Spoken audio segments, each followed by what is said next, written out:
Thoughts in my head. What if Twiztid never signed to Psychopathic? The very thought is crazy to think about because it changes everything. Without Twiztid signing to Psychopathic, Blaze fades out of the picture. Without Blaze, there's no ABK. Without any of these guys, there's no Dark Lotus. There's no Psychopathic Riders.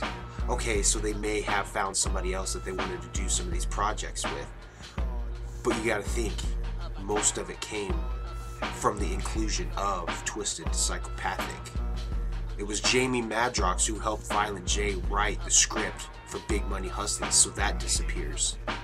Without ever signing Twiztid, even though they were homies from back in the day, would ICP have even considered signing Esham to Psychopathic?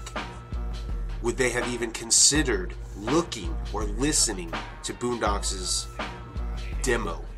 Would they have even considered bringing him into the roster? Or even Axe Murder Boys?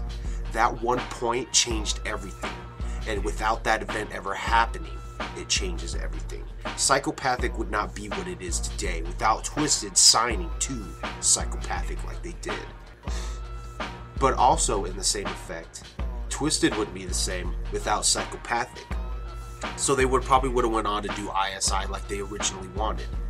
I know they did the horrorcore shit with House of Crazy, so it's safe to assume that they would continue on that path.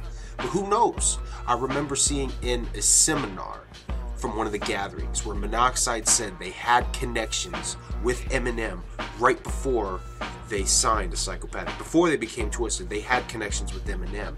And I remember him saying something about there being a possibility of talking to Eminem around the time that he was discovered by Dre. So that would change everything in that aspect.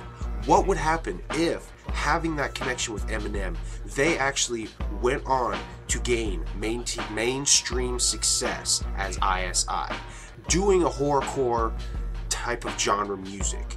Would this have helped ICP launch themselves further up into fame? The thoughts are crazy to think about. I'm glad it happened the way it did because Twiztid is the shit, ICP is the shit. Without each other, they still probably would be the shit. But it happened the way it did, and Psychopathic is awesome as it is because of that moment, and Twiztid is as awesome as it is because of that moment.